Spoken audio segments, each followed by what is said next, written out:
A very private public citizen, the life of Grenville Clark. Chapter 14.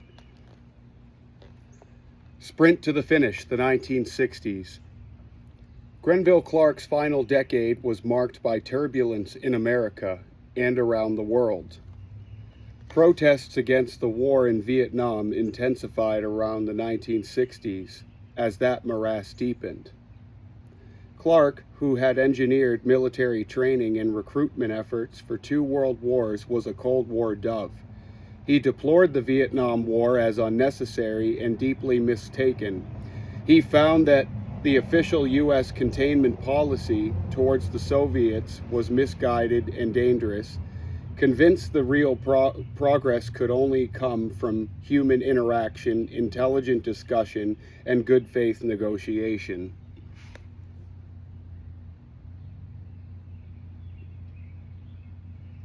Of course, this may not have been possible given the Soviet regime, but Clark staked his hopes on the people.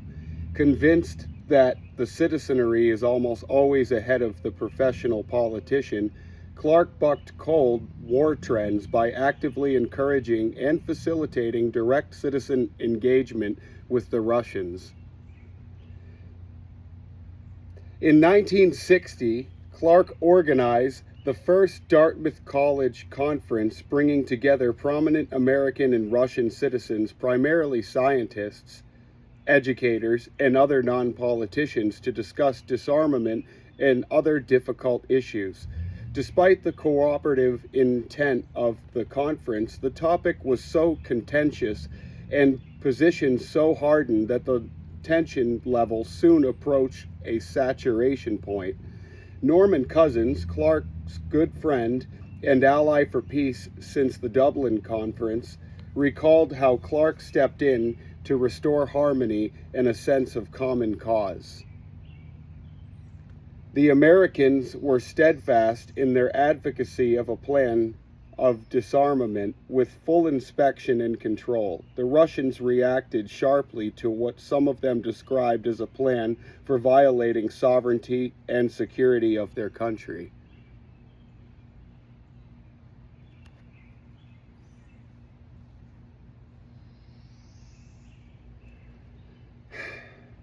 The tone of the meeting was becoming harsh and strident. Grenville Clark, who until that moment had been silent, began to speak. He began by saying he accepted fully the sincerity of the Soviet delegates to reduce and eliminate the dangers of the war. He spoke of the enormous numbers of casualties suffered by the Russian people. In the Second World War, some 20 million dead. He referred to the siege of Leningrad and the heroism of its people.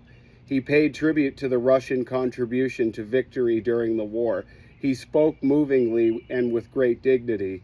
Then he told of the need to avert even greater wars in an age of nuclear weapons. He defined the basic principles that had to go into the making of a workable peace. He described the opportunity before leaders of public opinion in gaining acceptance for these principles. He called on both Americans and the Russians to see the problem of disarmament in a larger and more historic setting than weapons alone. When he sat down, both sides gave him sustained applause. And from that moment, Grenville Clark's name was magic with all the Russians who heard him and many who did not. He had demonstrated not just the power of logic, but the prodigious force that is represented by an empathic understanding of the next man's experience and problems.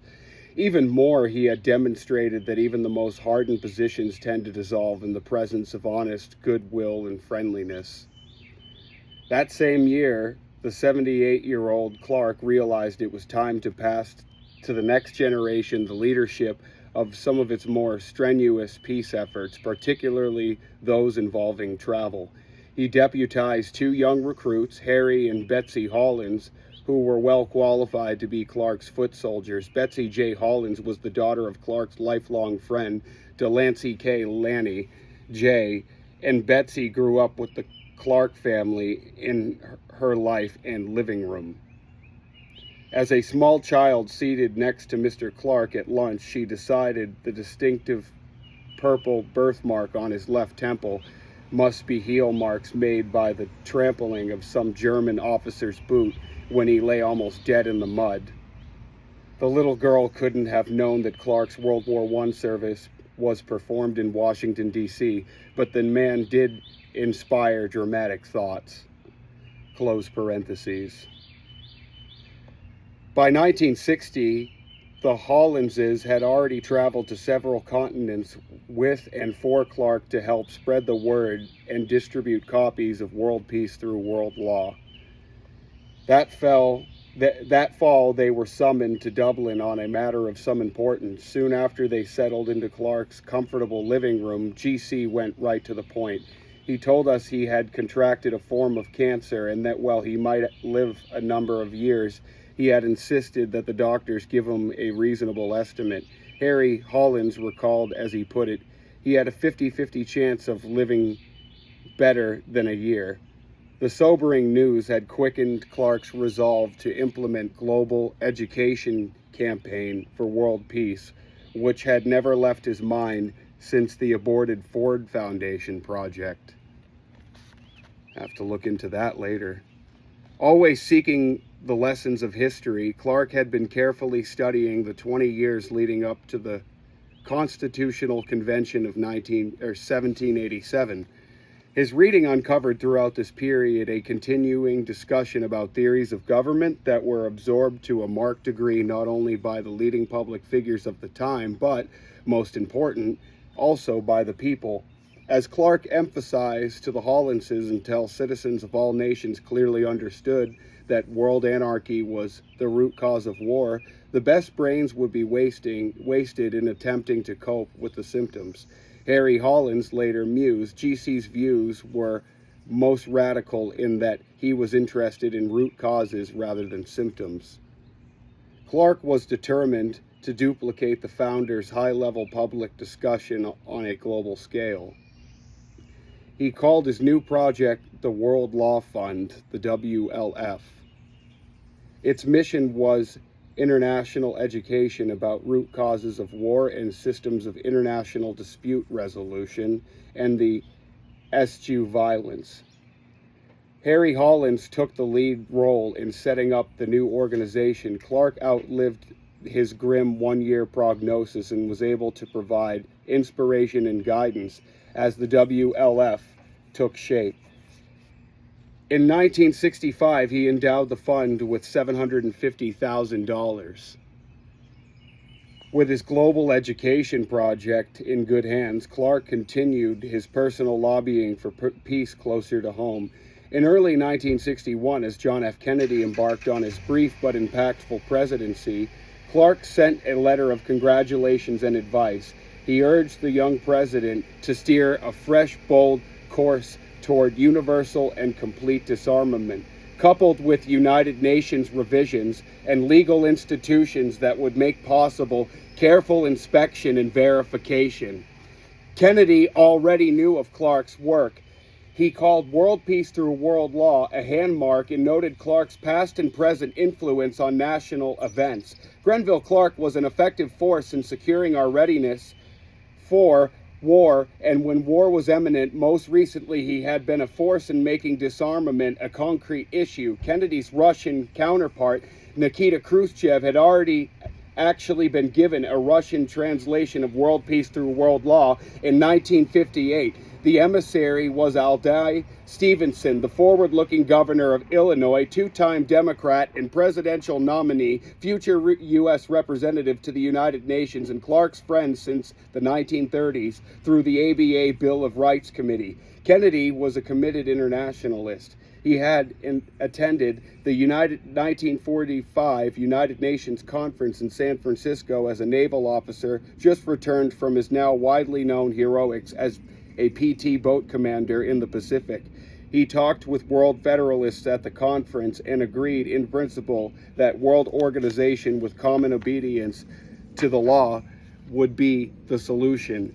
But the president But the prescient young man was not convinced the public had been horrified by war to a sufficient extent that they would demand action from their political leaders. The pressure would have to come from the people, not an organization, and it would have to be so strong that elected officials would be turned out of office if they failed to do it. In short, Kennedy feared war will exist until that distant day when the conscientious objector enjoys the same reputation and prestige that the warrior does today.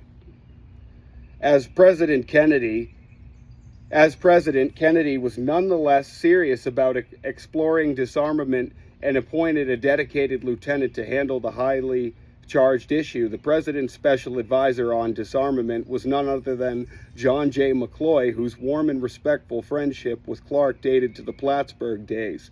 A consummate negotiator who had handled numerous high-level negotiations with the Russians since the war, McCloy was a natural choice for the sensitive assignment.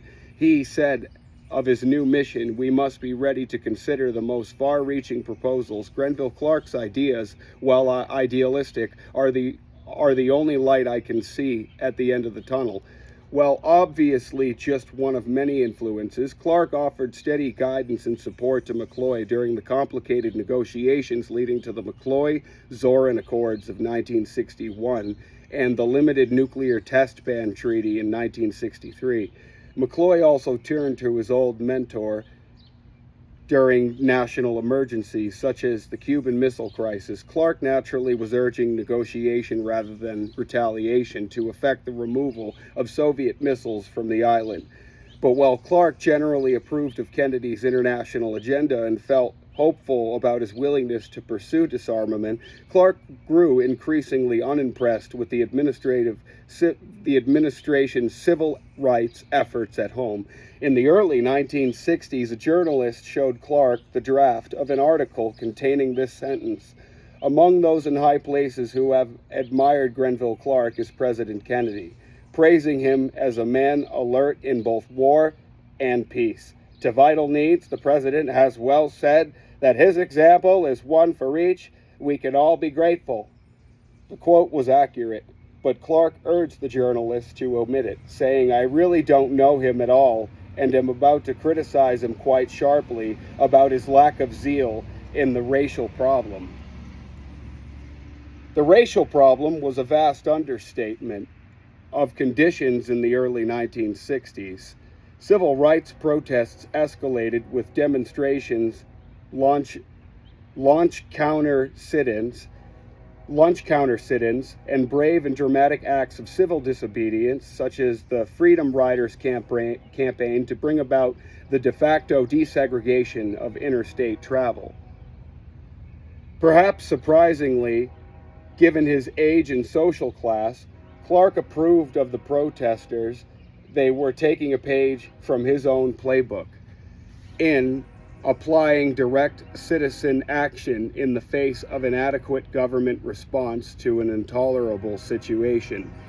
In Clark's 1959 speech in accepting the ABA medal, he had challenged its members to take a vigorous stand on racial justice, saying, "Until we wipe out the stain of racism, we will not only not have a good society in the United States, we will not have a tolerable one." Like other Americans, Clark was deeply disturbed as television brought graphic images of discrimination and brutality against black citizens into his living room. As a lawyer, his moral outrage was compounded by the wholesome complicity of the legal and judicial system in the South. And as the grandson of LeGrand Bouton Cannon, abolitionist, Civil War colonel, friend of Abraham Lincoln, the deplorable situation called for direct and forceful citizen response. Clark was particularly stimulated by the Freedom Riders, the young civil rights activists, black and white, men and women, who in May 1961 boarded buses bound for the segregated South. The routes were publicized in advance. The press in the South stroked Confederate flames by describing the Freedom Riders as outside agitators, backed by liberal Yankees bent on dismantling the Southern way of life. The young people who headed into this cauldron risked not just arrest, but their lives.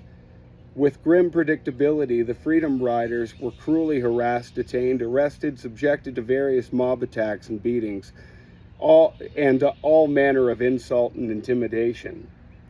In Montgomery, Alabama, federal troops had to be called in during a rally in support of the Freedom Riders at Martin Luther King's First Baptist Church. As King spoke into the evening, a menacing mob gathered and surrounded the church, armed with torches, tear gas, and firebombs. The angry crowd shouted epithets and vowed violence. Local police were conspicuously absent. As the mob grew in size and aggression, King called U.S. Attorney General Robert Kennedy and implored him to send help before massive bloodshed occurred. Urgent negotiations involving Kennedy in Washington, Alabama authorities, and King inside the church continued until dawn. The next morning, National Guard troops finally rescued the trapped Freedom Riders and King's parishioners after a night of unremitting terror. The situation became a national and international embarrassment for the Kennedy administration. A communist government seized on the opportunity to show what hypocrites Americans were for pushing freedom and democracy on other countries while denying it to citizens in their own country. Propaganda purposes aside,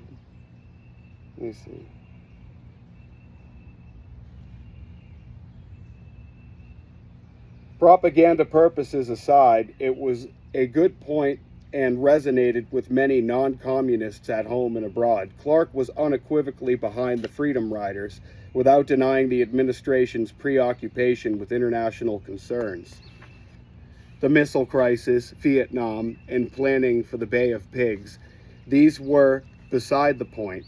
The nation would always face competing demands for its attention and resources.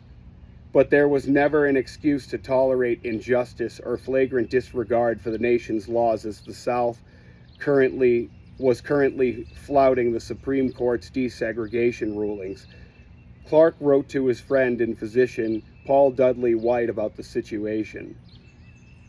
With regard to the Freedom Riders, my inquiries show, as I write to you, that there is really no foundation for all the allegations that they included riffraff. On the contrary, I think it can be demonstrated that with hardly any exceptions, these young men and women, both whites and Negroes, represent about the best we have in this country, by which I mean the most idealistic and disinterested of the younger generation. They have nothing to expect from his effort except hardship and ill treatment, with a considerable risk of serious bodily injury, which, however, they have been willing to undergo as a matter of principle. Really, I believe that the volunteering of these many hundreds of young people of both races has been one of the most encouraging signs in our American life for many years. Typically, Clark supported the young activists without vilifying all Southerners. With an unusually charitable reading of the other side on such a polarizing issue, Clark told White about the racially charged letter he had recently received from a mutual Southern friend. I must say it is discouraging and even saddening, because I feel sure that he is a humane and reasonably intelligent man, and yet is compelled to adopt some of the stereotyped views that have long prevented much of any progress in the Deep South towards equal rights for Negroes. I have repeatedly seen the same thing with various other really fine people from the Deep South who really know that racial discrimination is not only immoral but also contrary to our American pretensions of equal opportunity for all, yet are so conditioned and constrained by their inheritance and environment that they simply have to find reasons for not doing more about it. For Grenville Clark, a reasoned and sympathetic understanding of the other side did not preclude taking immediate and strong action to defeat it. He went beyond moral support, recognizing that the civil rights demonstrators would need money and legal assistance to assert their rights. Working with the National Association for the Advancement of Colored People, Clark personally raised more than $80,000 to meet the extortionate bill requests and other defense costs for freedom riders who had been arrested. He also worked to ensure long-term funding for the NAACP's Legal Defense Fund, establishing the Committee of 100, which later was called the Grenville-Clark Plan. The plan secured large annual commitments, 1,000 or more, for a 10-year period from a core of 100 serious donors.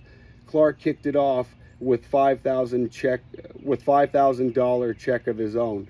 He and Fannie later gave the Legal Defense Fund $500,000, the largest donation ever received by a civil rights organization at that time.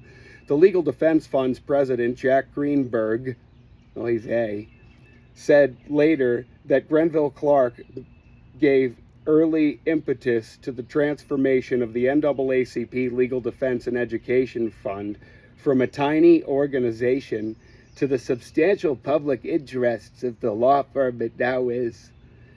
Not often is there a family or are there individuals like the Clarks who have the means and inclination to regularly devote themselves to public service over the years. Clark also joined the advisory board of the Congress of Racial Equality, which had organized the freedom rides. Clark also applied his trademark personal pressure at the highest levels. In 1965, he fired a scorching letter to Attorney General Nicholas Katzenbach after reading a rousing opinion piece in the New York Times by Martin Luther King, who had eloquently exorcerated the administration for its inadequate measures to enforce the Voting Rights Act in the South. Dear Mr. Attorney General, you have doubtless seen the devastating charges made by Martin Luther King Jr. in his public statement of July 26 in the New York Times to the effect that the present administration defaulted on its duty with reference to the enforcement of the 1965 voting rights law. If it be correct what he says, that fewer than 40 registrars are appointed and not a single federal law officer capable of making an arrest was sent into the South, so that the old way of life, quote, economic coercion, terrorism, murder, and inhuman contempt continued unabated. This is indeed a shocking indictment of the Department of Justice and yourself. All the evidence which has come to my attention verifies the truth of its statements, and if there can be any reply thereto, I should much like to hear it. Anyone with the slightest knowledge should much like to hear it. Anyone with the slightest of conditions in the Deep South could surely have predicted, in the absence of vigorous enforcement action, the resistance to the registration and voting of Negroes there would continue. And since your department and yourself must have had some knowledge of these conditions, it would seem to be totally inexcusable if the facts as stated by Dr. King are correct. Have you any answer? Very truly yours, Grenville-Clark. Clark sent a copy of the Katzenbach letter to King along with a personal note and a check. Dear Dr. King, I agree with every word of your admirable statement in the Times of July 26, and am sending a small contribution as a token of my appreciation for it. I am a member of the advisory committee of CORE, having been an admirer and founder James Farmer. I have also been much interested in the NAACP Legal Defense Fund, to which my first wife and I in 1964 gave $500,000 to be paid in installments of $50,000 per annum over the 10-year period. My opinion is that the Legal Defense Fund is doing fundamentally important work, but that it has indefinitely long and hard risk ahead. I believe, however, that the kind of work it is doing must be constantly supplemented by the mass nonviolence direct action, which you have so effectively used, and I hope that you will continue to work in the closest possible cooperation with the Legal Defense Fund. I enclose a copy of a letter which I have just written to Attorney General Katzenbach with reference to your devastating and doubtless correct change that the present administration grossly neglected its duty in connection with the enforcement of the 1965 voting rights law. I was glad to see stress put by you in your statement upon this shocking default. Sincerely yours, Grenville Clark. Clark's concern about the racial problem was real and intense. John Dickey, the president of Dartmouth, remembered many conversations in a cramped duck blind on Clark's marshland on Lake Champlain, during which the unsatisfactory state of racial affairs unleashed Clark's capacity for outrage, as was rarely the case with other things he talked about. Dickey appreciated Clark's lively, sustained interest in the ABC, a Better Chance program we pioneered at Dartmouth to help educationally disadvantaged youngsters, mainly Negroes, to prepare for attendance at first-rate secondary schools and eventually colleges.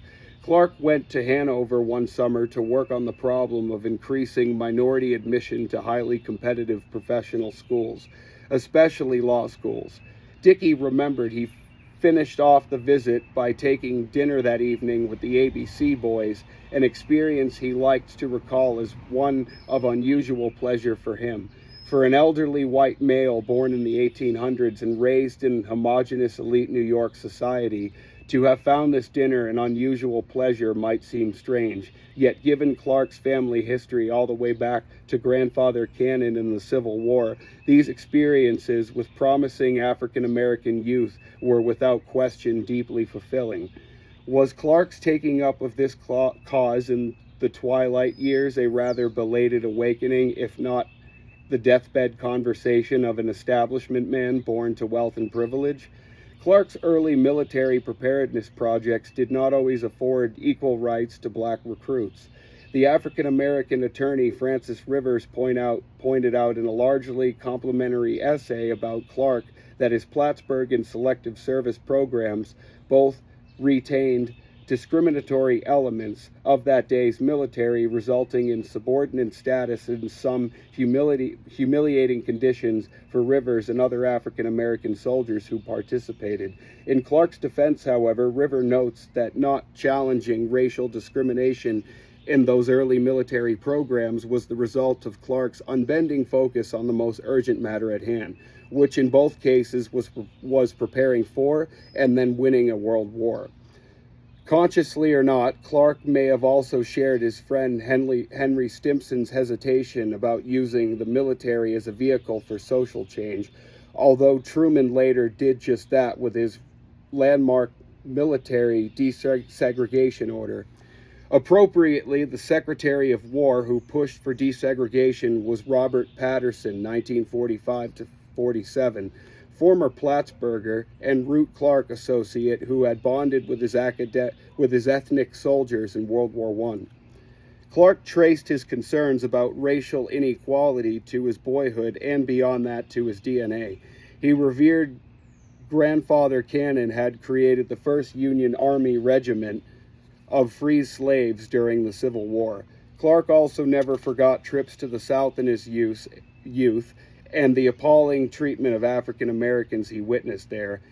In another letter to Paul Dudley White, Clark encourages his friend's civil rights efforts. I think you were a little surprised when I said I had been following this racial problem very closely for 60 years, but that is a literal fact since I first came in close contact with at the age of 18 in Jasper County, South Carolina in the winter of 1901. I was then so profoundly impressed that I never ceased studying and discussing the problem. As I needn't tell you, this is really a tremendous problem, and I think that with all your experience and goodwill and talent for human relations, you can do a lot of good in it. Completely aside from politics, Clark would have been deeply pleased to know that on November 4th, 2008, the day before what would have been his 126th birthday, America elected its first African American president. Barack Obama's re-election 4 years later and his inauguration on Martin Luther King Day 2013 would have doubled Clark's satisfaction. Clark's support of civil rights and civil liberties was not limited to racial or domestic issues. In 1962, the journalist William Worthy was the surprise beneficiary of Clark's assistance. Worthy had established solid dissident credentials while reporting from China in the 1950s and Cuba in the 1960s in defiance of State Department travel bans. He later recalled, "Rarely does a person facing possible 5 years in a federal penitentiary in an unpopular political case open the morning mail to find an unsolicited defense fund contribution from a prestigious Wall Street lawyer with impeccable establishment credentials." That was my personal introduction to Grenville Clark. Worthy had been reporting from Cuba and was indicted upon his return by a federal grand jury in Miami on the novel and startling charge of returning to my native land without a valid passport. The charges were of a transparent attempt to discourage any reporting from Cuba that deviated from the official line. Chaos on the island, the imminent collapse of Fidel Castro, a population yearning to rebel against a brutal tyranny of Hitlerian proportions. The heavy-handed charges were not to be taken lightly in those highly charged times. Young people today are largely unaware of the hysteria that gripped this country early in the 1960s in the wake of the Cuban Revolution. Worthy writes, "It was a foregone conclusion that I would be convicted and sentenced to prison in the U.S. District Court in Miami," and I was. Clark had read about Worthy's case in a civil rights newsletter put out by the NECLC, National Emergency Civil Liberties Committee, a name that surely made Clark feel at home. The journalist's struggle resonated, and Clark immediately sent Worthy a supportive letter and a check towards the cost of his appeal, which Worthy ultimately won. Worthy was impressed that so distinguished a partner in what my mother would call a princely law firm even read an NECLC publication in a period when that organization was being attacked as a communist front. And worse, also surprised me initially. At the time, I was unaware of Mr. Clark's regal indifference to what others might think of his determination to uphold civil liberty. All Clark's activities in the 1960s were shadowed by his and Fanny's deteriorating health.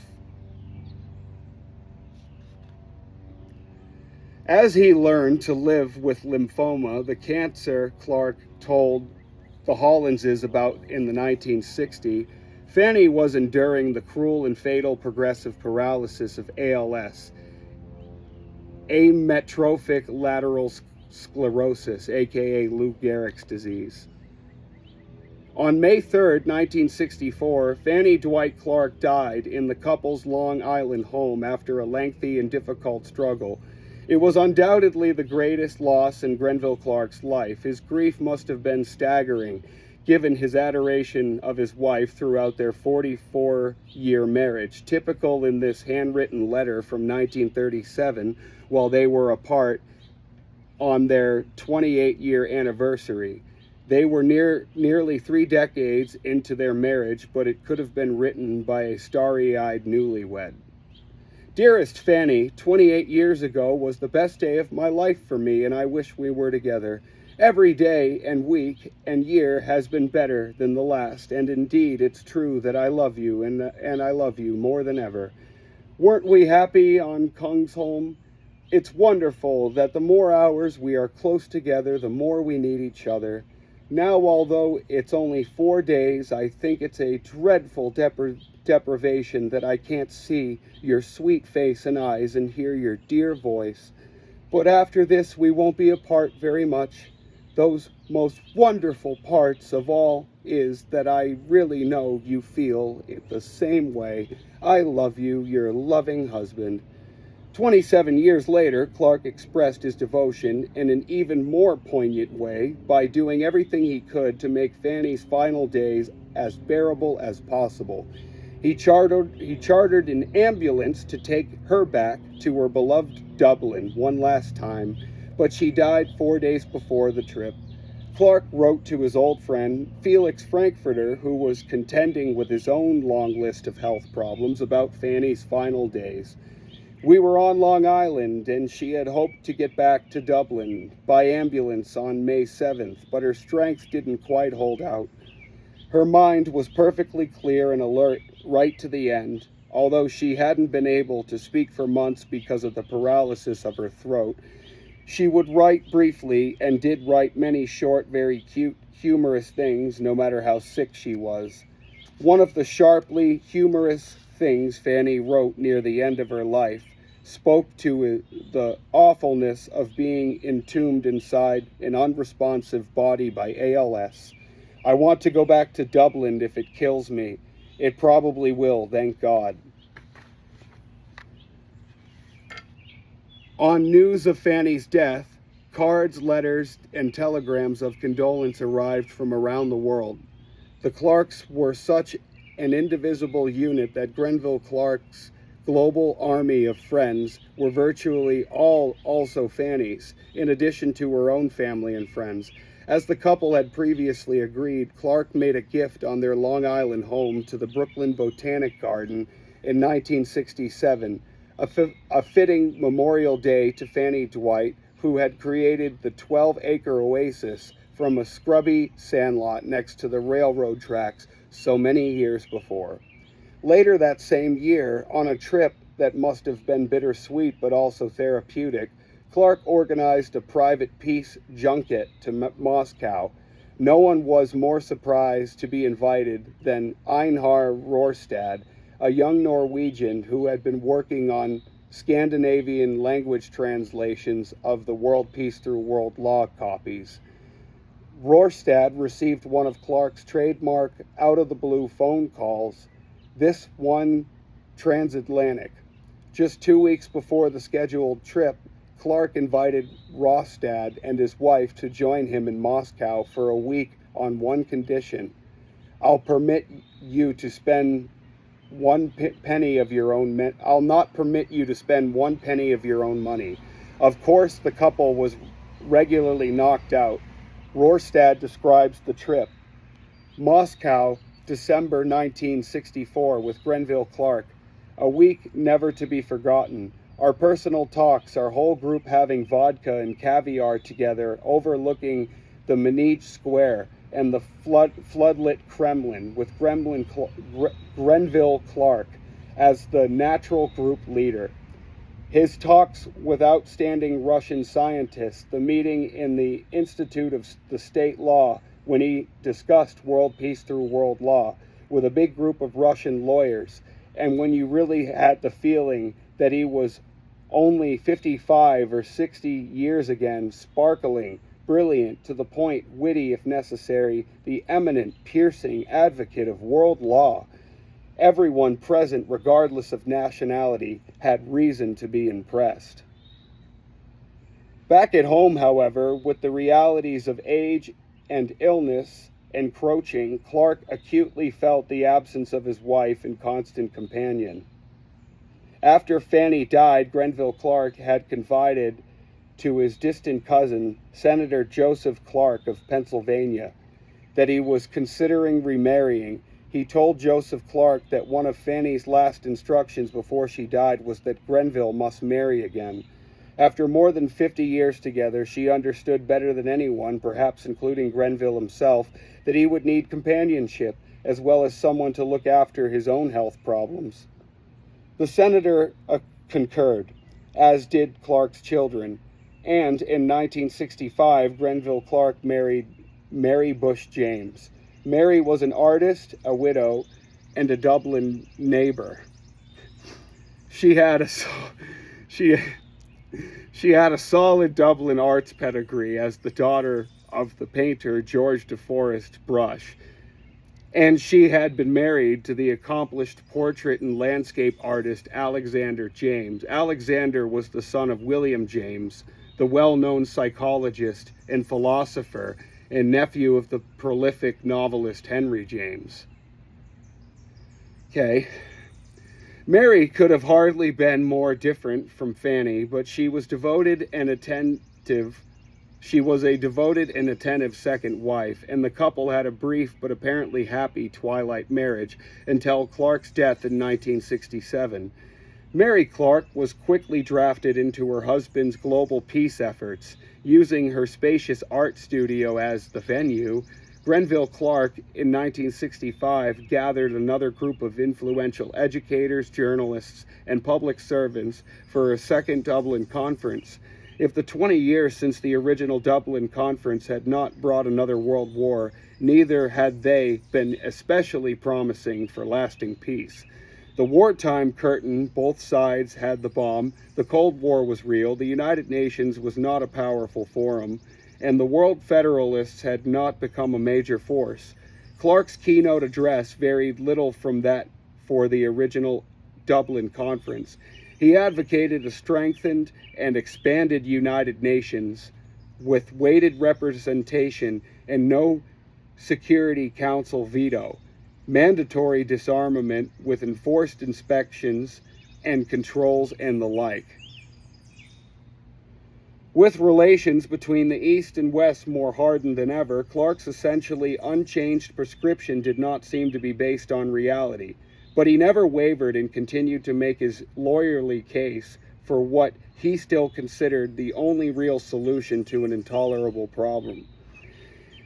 At 82 and several years into terminal lymphoma, Grenville Clark was still a commanding presence. First-time attendee E. Gray Diamond, who later married Clark's daughter Mary D., described the event years later. Clark pulled forth such strength and skill that none of us felt we were seeing a dying man, struggling to stay on stage. Instead, he was not of any age, but of all time. He was seeking to show us how the questions were unchanged, and reasoning people could only conclude the answer rested in moving on to another level of government. Diamond continued, remembering the stark setting. We met in an artist's large studio. It was very cold, and the vast barn-like room was heated by a single wooden stove. Mr. Clark, as did most of us, wore his topcoat at all times. He stood at the left front of the room, and a clear north light gave a soft glow to his face. The dark wood paneling behind framed him in a portrait. He was bareheaded, tall, erect, speaking with all the skills of 1,000 public appearances. If there is perfection in this thing called civilization, and a man rising up to its ultimate expectation, it was there in Grenville Clark. Diamond fundamentally disagreed with Clark's prescription for all the world's weapons and military power to be collected into one world body. Sharing the prime concern of many, he feared the likelihood at some future point, if not immediately, of a dictator's taking advantage of such a concentration of power. Who would have thought? But Diamond couldn't help but being profoundly impressed with dignity, intelligence, and sheer presence of the consummate elder statesman who was persuasively lecturing his assembled guests in the freezing Dublin studio. Another new attendee at the second Dublin Conference was Kansas City-born journalist Edgar Snow. He had become famous with his 1937 book, Red Star over China. The book, dubbed The Scope of the Century, details Snow's 4 months holed up in the caves at Powen, now Bowen, deep in the lowest hills of northwestern China, with Mao Tse-tung and other young leaders of the Chinese Revolution. Goodness gracious.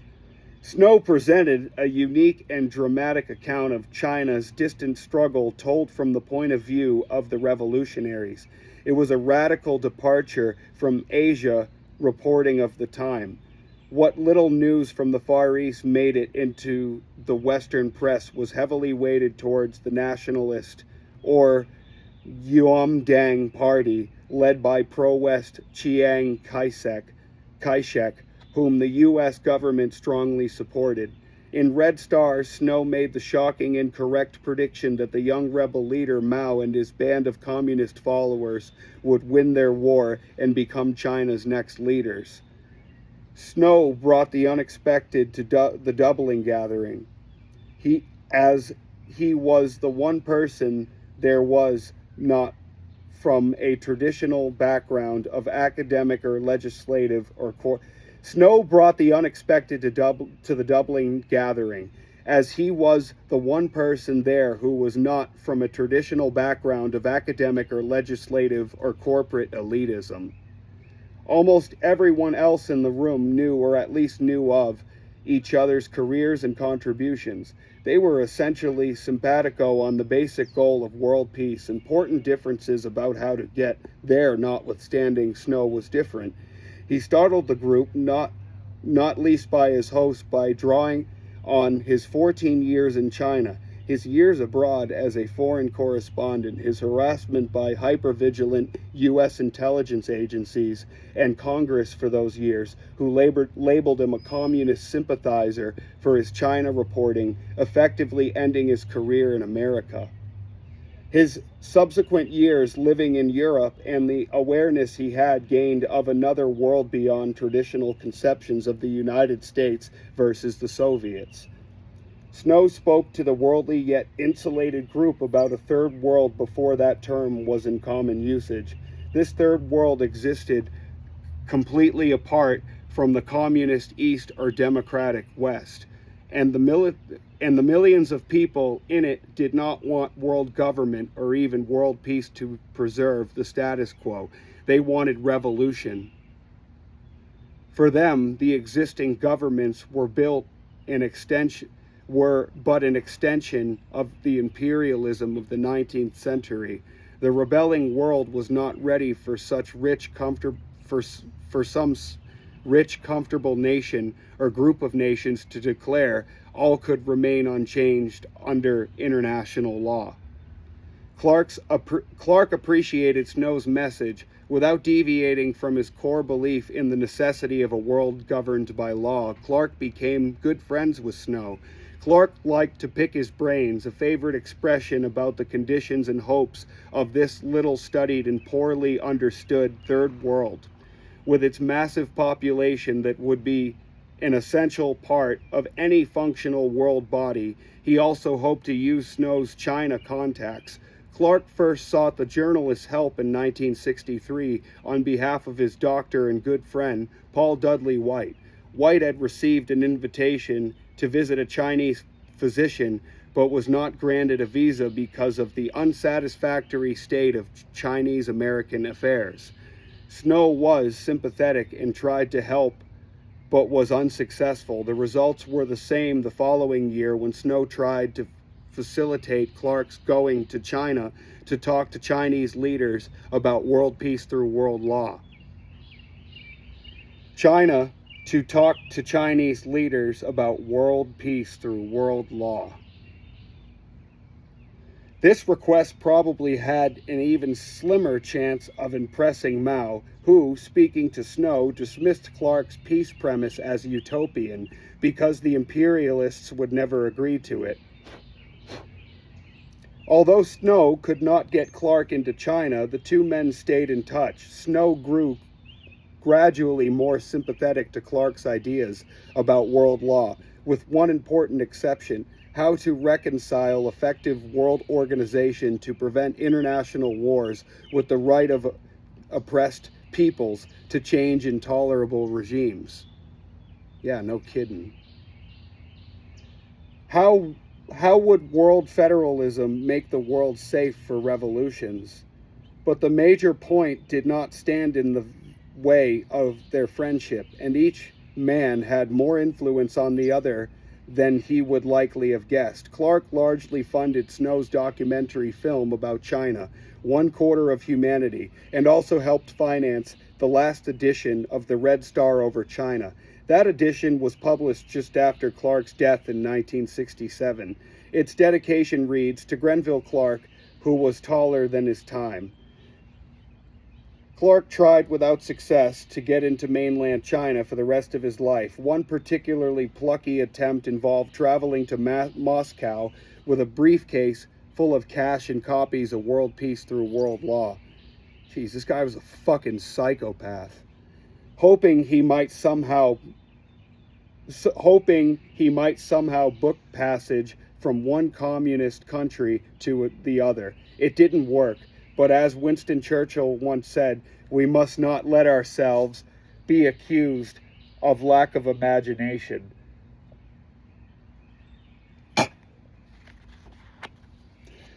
On another foiled attempt, Clark was summarily educated on the unique position Edgar Snow held in China. Hoping to advance his own case through diplomatic channels, Clark pointed out to the Chinese ambassador to Switzerland that the American Edgar Snow had been invited twice to China in recent years. The diplomat succinctly replied that Snow was the exception. In September 1971, Clark's older daughter Mary, in no small part, represented her father when she accompanied her husband, Dr. E. Gray Diamond, and Helen Paul Dudley White, on the first trip by an American medical delegation into mainland China since the communist takeover in 1949. Richard Nixon did not make his famous visit until the following February. Fittingly, the Diamond White trip was arranged by Edgar Snow. It is impossible to know what changes might have been made to Clark's world peace plan, which was based on the tenets of Western law, had been able to visit China and exchange ideas with Chinese leaders, but he certainly would have given his special brand of citizen diplomacy a try. Badly weakened from worsening lymphoma and blood poisoning acquired on a recent Caribbean trip, Grenville Clark lay in a Boston hospital in late 1966. Makes sense. A much-needed bright spot came from a major effort by a dedicated cadre of friends to nominate him for the 1967 Nobel Peace Prize. Clark had been nominated for a Nobel several times before, beginning with a 1959 attempt by Judge Henry Friendly, with repeat attempts in 1961 and 1963. Those efforts were unsuccessful, perhaps because Clark had insisted that he be nominated in tandem with his co-author of World Peace Through World Law, Louis Sohn. At the time, it was unusual for the Peace Prize to be awarded to a pair or group, although shared prizes were common in science and other specialized research fields. This time, perhaps because of his weakened and depressed condition, the man who shunned the limelight assented to being nominated solo. The writer and editor, Mary Kersey Harvey, of the Saturday Review, and McCall spearheaded Clark's nomination for the 1967 Nobel Peace Prize. She later wrote, "Ever since I met the man in 1960 at the first Dartmouth conference, my conviction that the Nobel Peace Prize should go to Grenville Clark had grown to almost obsessional proportions. Under Casey Harvey's orchestration, Team Clark competed. Despite its Pacific title, the prize engenders fierce competition, enlisting officials from the United Nations, educators, authors, World Federalists, British, and other parliamentarians, even certain cardinals at the Vatican with whom the Unitarian Clark had worked closely on peace. A torrent of nominating letters and endorsements of Grenville Clark rained on also, but it was too late. 12 days later, after the January 1 nominating deadline, Grenville Clark died at 84. The prize is bestowed only on a living person. Well, that's too bad. No Nobel Peace Prize was awarded in 1967. Grenville Clark's final hospitalization was at Massachusetts General Hospital. Grenville Clark's final hospitalization was at Massachusetts General Hospital's comfortable hotel-like Phillips House. There, he received the best of care, but ultimately there was nothing more to be done. He told his loyal secretary, Ruth White, "They are sending me home to die." Clark died at home in Dublin just before midnight on January 12, 1967. Paul Dudley White attributed his patient's considerable longevity to the frequent periods of rest at critical times imposed by doctors and mainly his wife and grudgingly accepted by the patient. White further noted that his longevity in turn made possible accomplishments of all sorts, in particular political measures to aid the government in both world wars, and finally, internationally, the promotion of world peace. As news of Clark's death spread, tributes and laudatory obituaries appeared in newspapers across the country and around the world. They were printed in a rainbow of languages, usually accompanied by a stock press photo of Clark's strong patrician face, with the caption invariably featuring some translation of "friend and or peace." The New York Times obituary included a line that surely had Clark's many friends and some of his enemies nodding their heads. Publicly inconspicuous, Grenville Clark was privately a man of uncommon powers and persuasions. Thousands of personal expressions of sympathy poured into Dublin. Edgar Snow's poetic pen captured the man and the moment for many. Some of the warmth and light of humanity at its best went out with Grenville Clark's departure. Snow closed with a line that would have meant everything to the statesman incognito: "His work will continue." Yeah, it sure fucking did, huh?